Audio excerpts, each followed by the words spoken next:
What's up, everybody? Welcome back to the Science Flipping Podcast. And if you're watching me on YouTube, you can see I have a very, very special guest. But before I get to my man, for all you loyal listeners, I want to say thank you. But also, if this happens to be your first time listening to my podcast, and this happens to be the first one, make sure you get as much free content as possible. This podcast is all about systems, productivity, tools, strategies to be an incredible entrepreneur, specifically in the real estate space. But don't fool you. The man I'm interviewing today, and a lot of my interviews are talking about business in general. So you can go to thescienceflipping.com, download all my free resources. Make sure to go to iTunes, subscribe to my iTunes, subscribe to my YouTube. I give away a ton of content every single week. So make sure you get as bunch of free stuff as possible. It's all about helping you guys achieve what you want. So with that said, my man, Danny, I want to introduce my man, Danny. He is one of the most influential people on social media right now. He is everywhere. If you aren't following Danny Morel, make sure to follow Danny Morel on social media. And he has this huge, massive, incredible event this week, and that's why I had to get him on the podcast this week. Danny, what's going on, brother? Hey, what's up, man? How are you? Dude, I'm rocking, man. This is an awesome week for myself and for you, huh? Yeah. I've been. This has been a brainchild of mine that started really 3 years ago, and so the culmination of what's going to happen this week and the way it's all going down. I mean, with Alex Rodriguez, Rob Dyrdek, Ed Milet, Gerard Adams, myself, Sarah Centrella, Hardcore Ainsley, Steve Weatherford from the Giants. I mean, Bro. I don't even know what to say, and I don't even know why I've been blessed with the opportunity to get this together, but it's an honor to be a part of it, man. We're going to help a lot of people. Oh, it's going to be awesome. And if you guys are able to see this prior to the event starts Wednesday. We'll talk about the event, but if you can see this and you want to get a ticket, make sure to contact me at info@thescienceofflipping. Say, I got to get to this event. But also, talk about the event, the date, so that way if they see it before the event, or hear it before the event, they can get there. Yeah, it's July 11th, 12th, and 13th. And I do realize that this is a little last minute for your audience. And so we do have live stream tickets available as well. So I'll get you the link for that as well. Perfect. Yeah. So if you're listening to this, you want to be there, you're in Southern California, you're in California, I don't care if you're in New York and you want to be there. I don't care. Right? A-Rod, you want to meet some of these names. I mean, Ed Milet and A-Rod. I mean, these are people that are just – A-Rod specifically, obviously, being the keynote. I mean, that's huge. So, brother, kudos to you. Good on you, man. Your message is outstanding. Let's talk a little bit about, everyone knows my story and all the shit I ate and all the, hard times and sleeping on couches and all the hot dogs and top ramen. Sure. They get my story, brother. But let's talk about your story and where this work ethic came from, where the motivation came from. And then let's kind of transition to life now. You and I were just talking about how everyone wants things now.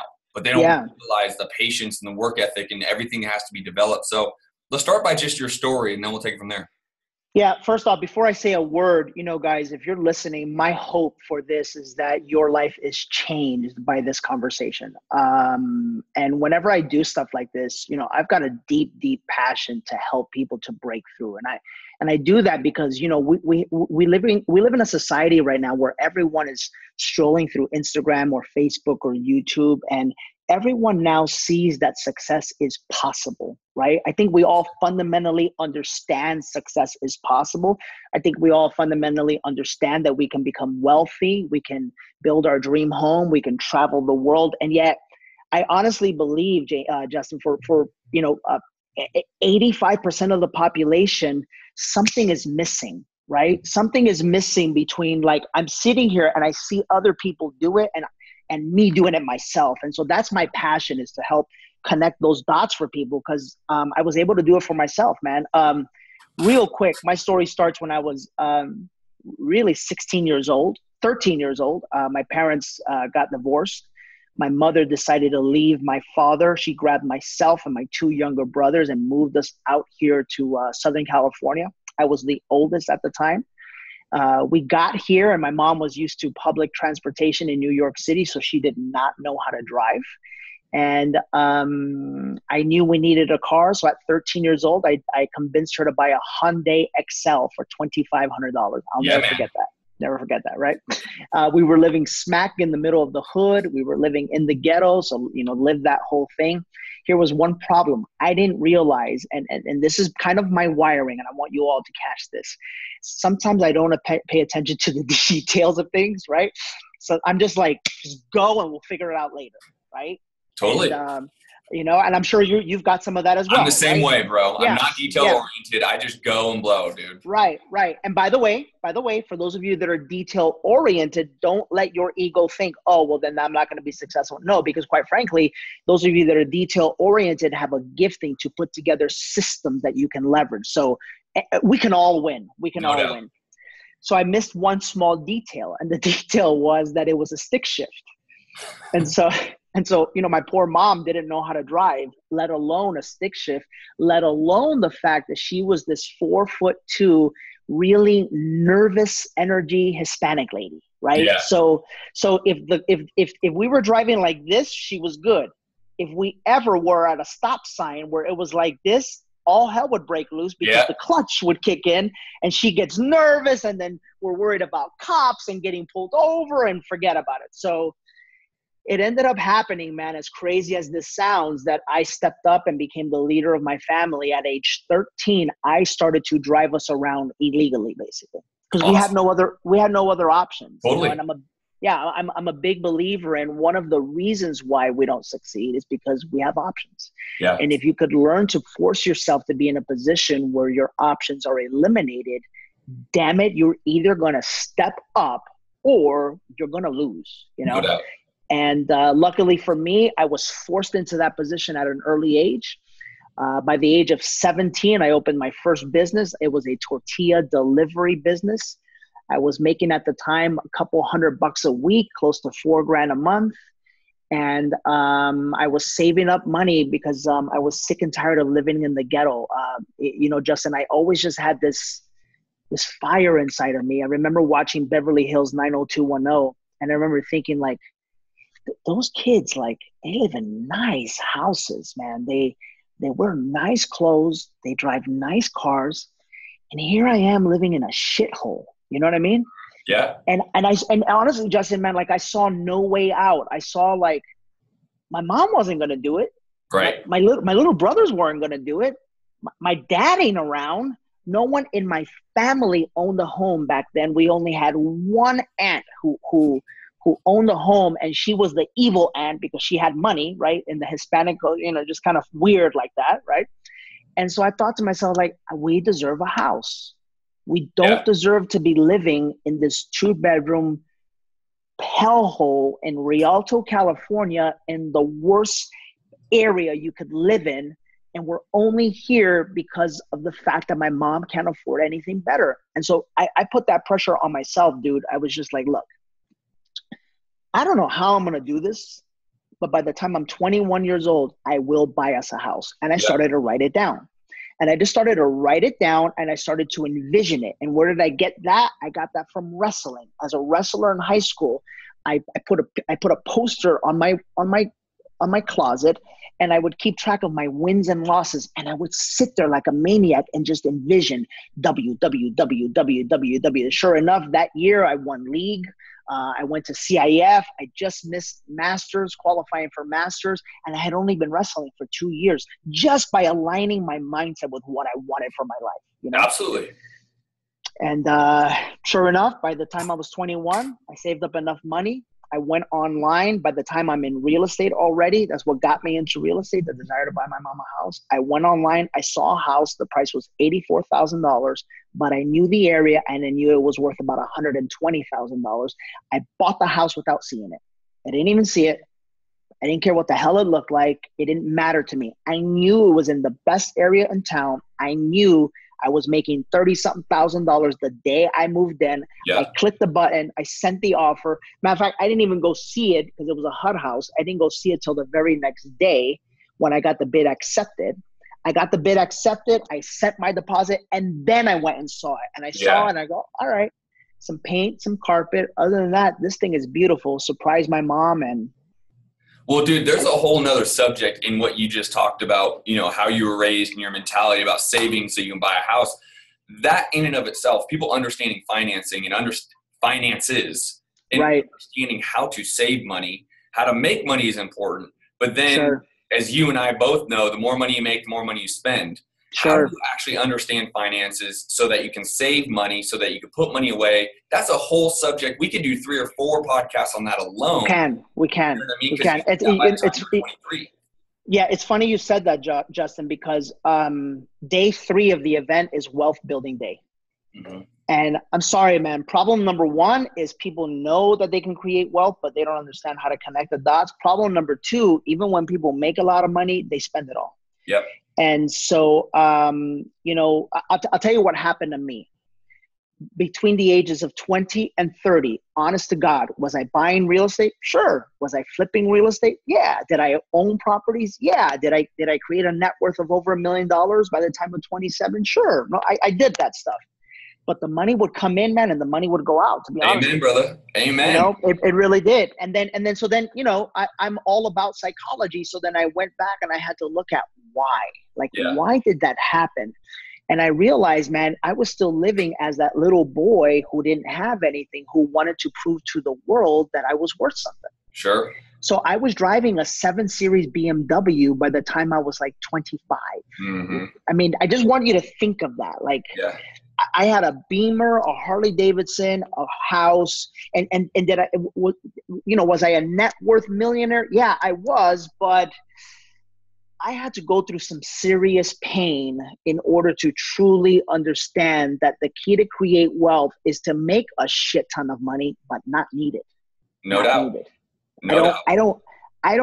I have money coming in. I don't mean to say this, and I got you. You're not trying to brag. No, I'm not at all. But I'm just trying to help people to understand what's possible. Yeah. We've got money coming in from 6 to 7 different sources right now, and I don't touch 90% of it. Right. I agree.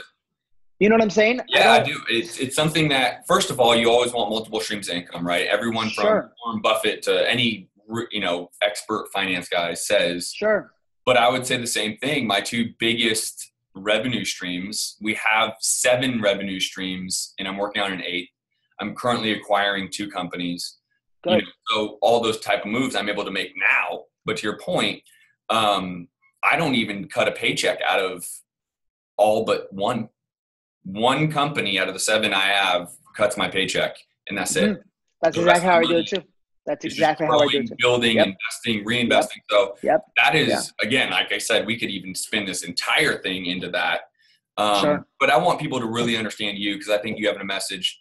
So I love this. You buy your home, you're 25 years old, right? You buy your mom a home, your family a home.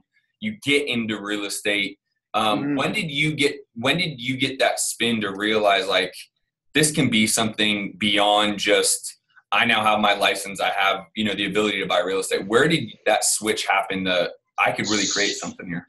Yeah, so it was my first year in the business. So I know real estate, I know sales, I know investing like the back of my hand. This is like now second nature to me because I've been doing it so long. And it's more than doing it so long. This is what your people have got to understand. It's doing it at a high level for so long. Yeah. Right? Because the more you do, the more you learn. Yeah. So for example, my first year in sales, I closed 28 transactions, right? First year in sales. I know people. Oh, you know real estate, so you know. I know people who have been doing this 20 damn years who don't close 28 transactions. Right. And it's you know, and it's for a lot of different reasons. But then what that did to me is that at that age, you know, my split wasn't anything with my broker, but I, in my first year of business, brought home more money than anyone in my family had ever brought home. How did you do that? That's everyone's question right now, is how were you able to go do that? What was your secret sauce? Okay, so I explain it in my book, step by step. And that's not a book promo, do what you want with that. But it's not, see, everybody thinks, what did you do? It's never what did you do, is who were you throughout the process? Okay. Because if you can identify with who you were, the doing part is a reflection of who you are, right? Yeah. So first and foremost, in my heart, man, I was a provider for my family. Okay. right? I knew that I wanted more than everybody else. I knew that I didn't want to struggle. I knew I wanted to be number one in my office. Yep. I knew I was willing to fucking cut my arm off if that's what it meant, and pour blood, sweat, and tears into making that happen. I knew I wanted to buy my mother a house, right? I knew that we were destined to go on the greatest vacations. I wanted to get all my family together once a year and take them on vacation and pay for it. Like, I just thought and expected different things. As a result of that being choice, I knew I couldn't do what everybody else did. Yep. So what did everybody else do? Shit, man, they show up at the office at 9:30, 10 o'clock. I can't do that. Yeah. I can't do that. And then what else do? They kind of meander around with their computer until 12. I can't do that if I want all that. Right. I can't do that. And then 12 o'clock comes, so guess what that means? It's lunchtime. So then they leave for lunch, and they don't take a 1 hour lunch. They take an hour and a half lunch because they're independent contractors. I can't do that. Not if I want all that. I can't do that. Right. Right. And then they come back and check more email, and then it's time to go pick up the kids, and then they're gone. Justin, I know that sounds funny, but I want all of you listening to me to check yourselves real fast, because in some way, shape, or form, if you are not succeeding at the level you want to be succeeding, it's because that's how you live your life. Amen. It's who you are. Exactly.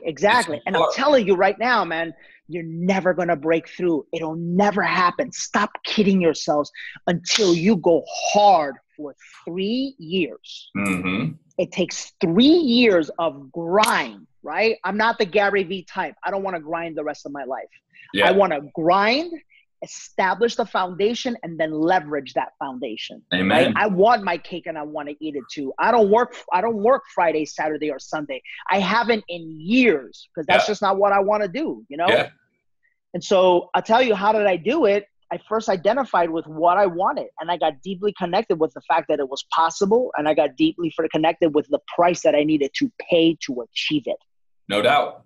And then I went out and I executed. And Justin, I worked 7 days a week for 3 years, basically. Yeah. No, I think to simplify, I mean, you have such a great message with the passion. I simplify this. I did a video. So I did come in this entire weekend. Part of the reason why I make those sacrifices is because I'm like you, but I live an incredible lifestyle. I mean, I am constantly traveling. I'm constantly doing cool shit. I'm constantly going. And so I say, you know what, if I'm going to live this lifestyle, there still has to be sacrifice. Sure. I don't get this lifestyle because I get this lifestyle. Sure. So my sacrifice, my work ethic says, you know what, I'm working both Saturday and Sunday. Sure. And, you know, I also made a post yesterday. You know, everyone wants to be on social media looking great. The reality is we don't always look so good. We go through shit. Sometimes life is tough and you have to eat some more shit. And you got to pay the price. That's this. Absolutely. Bro. Absolutely. And so what you are saying, I simplify it. It's going to be about your work ethic and who do you ultimately want to be. And if who you ultimately doesn't want to be doesn't resonate within you enough, to your point, you'll never you ain't gonna because this shit's hard, right? To be an entrepreneur, to put that shit on your shoulders and to carry your business, to carry your partners, to carry your family, your mom, your wife, your kid, that ain't easy to then say, there's no one you can point at. There's no boss. There's no, well, he didn't give me the promotion. He didn't, it's all on your shoulders. There's no one you can blame. No. There's no one you can blame, man. And, you know, I've got 400 realtors in the company. I've got close to 40 staff members. Like, if they mess up, it's my fault. I shouldn't have hired them. Right. It's my fault. There is no one you can blame, right? And that's the true beauty of entrepreneurship is that it's all on you. And you know, that goes back to being that kid at 13 who told his mom to buy a car and didn't realize it was a stick shift. Guess what? In that moment, it was on me to figure it out. No doubt. And so I'm very comfortable with pressure. And for all of you out there, listen to me. You've been coddled too much. You've been babied too much, whether it's by people around you or by yourself. And it's time for you to man or woman up and understand you need to get comfortable with pressure. Mm-hmm. Pressure is what's going to make you. I know it's uncomfortable. I know it's scary. I know what it's like to to beg God because I didn't have gas money to go drive to my appointment to somehow please bring me gas money and find $1.50 on the floor and put $1.50 in gas to get me home. I know what that's like. No doubt. I know what it's like to not have food and to be at the swap meet with my little pictures of my houses and my stomach is rumbling and to ask God, please send me food. And next thing you know, the little Mexican guy next to me brings out a little electric grill and starts making tacos. And I get one little taco to put them. I know what that's like, man. Yeah. I know what it's like to walk into AM, PM and steal a hamburger and put it in my pocket because I didn't have any other choice, and then come back through integrity, come back and play 5 times and give that money to the cash register and have them look at me and go, what's this for? And I go, look, just take it, trust me. I owe you. I know what that's like, man. No doubt. You know, but I was willing to go through all of that because of the vision that I had in my heart and soul of the man I wanted to become, of what I wanted to give my family. You know? Yeah, the more you resonate with where you want to go, and trust me, I'm not going to speak for you, but I'm willing to bet you're going to say yes to this. I'm still not where I know I can be, and I'm still not where I know where I want to be going. Now, I've accomplished a lot in my life, and I have been blessed with so many incredible friends and mentors and people that have affected me. But man, I have so much further I can go.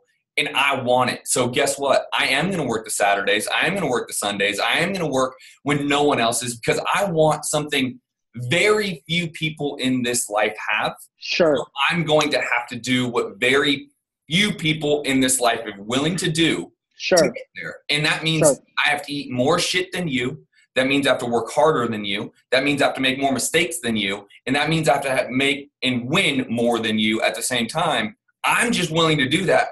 Where 99.9% of the people are not, and they're not truthful to themselves about what they will do versus what they won't do. Sure. It's so funny you said like I haven't arrived. Like I have a list every morning that I look at of where I'm going in life. Yeah. And they are ridiculously large goals. Yeah. And as a result of that, number one, you start to, when you get comfortable with pressure, and when you get comfortable with understanding that you literally can manifest anything that you want in life, like those are all already accomplished. You know, they're all already accomplished. Now it's just time for it all to manifest. And what I do every morning is I remind myself and I think of it to help speed the process up, to help me feel it, to help me envision it.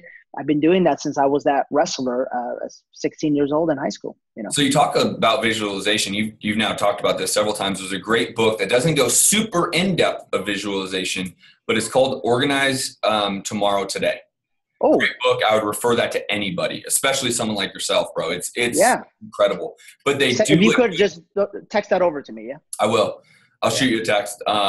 So Organize Tomorrow Today talks a lot about entrepreneurship, winning. But there's a big component of that, which is the visualization and the importance of visualization, right? And you were an athlete. I was an athlete. I still try to say I'm an athlete, right, as a joke. But a lot of that I posted a video yesterday of CrossFit. I love CrossFit now, primarily because I was an athlete. I played football, baseball, and basketball, and I love the camaraderie. I love pushing each other. I love talking shit to each other. I love that thing. Now, I'm 37. I'm not going to be the guy who lifts the most weight. I'm not going to be the guy who is the speed racer. Yeah. But being around that and being around that environment is so powerful to me. But when I am doing something that is going to be challenging, so for example, snatches is a workout that are challenging to me. I literally visualize. I'm grabbing the bar and I close my eyes for 2 or 3 seconds and I visualize the movement from the bottom all the way up. And I promise you, I went from being able to snatch 95 pounds to well over about 200 pounds, just not because I'm stronger, but because I visualize the right movement. I see myself doing it right, the technique of it. Visualization, not just in sports, but in business, and visualizing where you want to be and what you have to do and be able to put yourself in the first person role. So like, I don't play video games, but I understand first person video games where all you do is you see the gun and the other people. You don't see yourself. That's the first person. And the emotion, when you visualize, put yourself in the emotion of winning and succeeding in what you're trying to do. And if you do those two things, man, it is You're unstoppable.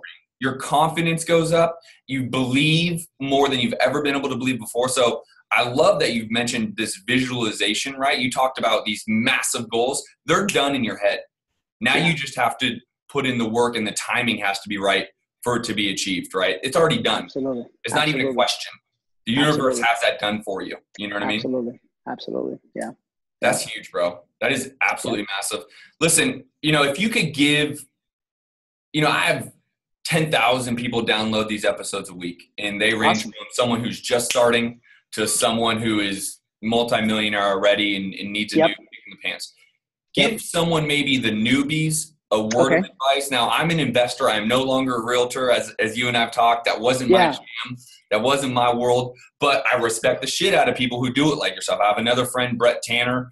He is a monster in the game, right, with Keller Williams. So give a newbie, a new entrepreneur, whether you want to talk about business, being a realtor, the value of it, however you want, what would be your first, what would you say to them? Yeah, that's a great question.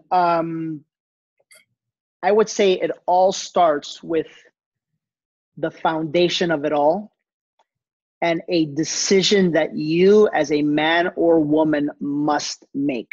And it's a black and white decision. There is no gray. There can't be. You have to decide, step number one, if you are going to live your life by faith or by fear. That's it. Amen. That's it. Cut and dry. Simple as that. Because I don't think people understand. I see humanity really suffering and not being able to achieve. Mm-hmm. And it's because they're living through fear. They're living through fear, and fear guides not only the thoughts that they have, fear guides the relationships that they keep, fear guides the decisions that they make, and fear is the driving force behind who they are, what they do, what they don't do. You can literally see it on people's faces. Yep. Right? Versus if you decide to live your life by faith, which quite frankly, it's tougher. But if you decide to live your life by faith, then that is the power, and that drives what you do. I mean, how else can you explain a 13-year-old that said, all right, well, I'll just learn how to drive and I'll drive us around? Fucking you to do it. It's faith. Yeah. Right? How else can you describe an 18-year-old that says, by the time I'm 21, I'm going to get us out of here and buy us a house? Right. When no one else around. Dude, at 21, 22, people thought I was like an alien. Like I couldn't hang with anybody my age. Right. Nobody my age was thinking the way I was thinking. I was hanging with 40-year-olds, and quite frankly, I was out earning all the 40-year-olds back then. No doubt. You know what I'm saying? But it's because I was thinking different than them, So I say step number one for all of our listeners right now is you have got to make that decision. And you got to just like draw the line in the sand and say, like, from this point forward, fear no longer dictates my life. Yep. From this point forward, I'm going to live by faith in the smallest decisions, in the smallest relationships, even in the biggest ones. If they're not faith-driven people, then I'm going to slowly back them away because I don't want that energy influencing me. Amen. So I would say that's step number one. Step number two, you have to decide what you want. You got to get very, very clear. I'm going to say it again. There is no gray. It is either black or white. Either you will move your mom into a house by the time you're 21 or you won't. Either one is fine. That's a decision you must make. Either you will continue living in your shithole apartment or you won't. Either you will continue driving that putt-putt that you're driving or you won't. Either you will continue not having money in the bank or you won't. Either you will continue getting stuck at $150,000 a year or you won't. Either you will become a millionaire by certain date or you won't. I don't know. That's up to you. Yep. That's up to you. I mean, we can help you. We can coach you. We can show you what has helped us. But at the end of the day, if you live by faith, listen to me very carefully, everybody. If you live by faith, then what's the next natural step? Decide what you want. And if you're living by faith, just throw it out there. Yep. Just Amen. Throw it out there. Look, I have here, I will be a national host in that note of a nationally broadcasted television show, like Oprah status. That's dope. I don't know the first thing about television. Yeah. I don't know, but it's okay. I already know what's going to happen. Yeah. I didn't know the first thing about hosting the event. How the hell do I have A-Rod and Rob Dyrdek and Ed Mylett? You got to live by faith, right? I hear you. Step number 3, you have to make a plan. You got to make a plan. Okay. And I mean a detailed attack plan. And by the way, I'm going to say something to your listeners here. If you're listening, stop waiting for someone to tell you what to do. Mm-hmm. Listen to me very carefully. The only reason you do not know what to do is because you live by fear and you're not clear with what you want. The minute you get clear that you're going to live your life by faith and you understand exactly what you want, think of those 2 forces. Faith, I know exactly what I want. Guess what naturally happens? All right, I know what to do. Yep. Even if it's not perfect, even if it's not the most efficient way, guess what? You will figure some stuff. I need a better schedule. I need to learn how to speak better. I need to learn how to communicate better. I need to learn how to become a better salesperson. You will figure it out. I need to pick up the phone. I need to go door knocking. I need to, whatever the case may be. Amen. And those are, I think, the first 3 things that people need to do. They happen to be literally the first 3 chapters in the book. And that's why I designed it that way, is because I really believe it's a roadmap to success. Amen. I would say this. I'm going to add one little thing that I'm just such a big component of, because I agree with everything you just said. With faith needs to come action. Hold on. Don't even say another word. Chapter 4, take massive inspired action. That's exactly right. That was the only thing that I'm like, because I agree 100% with your first 4. Anytime I say anything, you have to believe it before you see it. Yep. And you have to have a direction and a plan. But that doesn't do anybody any good if they sit around thinking about those books. And I love these books, and I've read all of the books, The Power of Now, The Power of Positive Thinking. I've read all of them. I love them and I believe them. The component that I really try to enforce when I'm talking to somebody, you need that, but right alongside is the actions that you are going to take to achieve them. Because you can't sit in my desk and say, I'm going to go make $1 million here. I know it. I believe it. That is not what make it happen. That's not what you're talking about. That is not what the authors are talking about. You have to take your 4 strategies, and the 4th to me is as important as anything. Sure. Because done is better than perfect. Too often, I work with clients all over the world, right? Let's say all over the country. I'm not quite international, but from New York to San Diego, I have private clients that I work with. And what I really enforce with them is done is better than perfect. Take the actions to get it done. Don't worry about making your actions perfect. Just get the damn thing done. Start moving forward, because then you can pivot. You can change. To your point, you just added Rob Dyrdek to your schedule. That wasn't done 2 weeks ago or when you thought of this event. You pivoted. You made something better. You changed. Done is better than perfect, no matter how you go. Absolutely, man. Absolutely. Brother, I just want to listen. This was awesome, bro. I really, really appreciate your time. This is the week of your event. For you to take 45 minutes to spend with me, my tribe, the science of flipping, it means the world to me. So I really want to say thank you so much, brother. Yeah, absolutely. I will be at your event. I will be down there. So I look forward to connecting. Let everyone know where to find you. Promote anything you want to promote. Whatever you want to do, let them know. Yeah, I think the biggest thing, guys, is if you're not following me on Instagram, I've got a passion for this stuff, and this stuff is helping you out. And so every single day I'm putting out 2, 3, 4, 5 pieces of content that I think can trigger you to live by faith, to know what you want, to take action, right? And so at Danny Morel, DANNYMOREL on Instagram.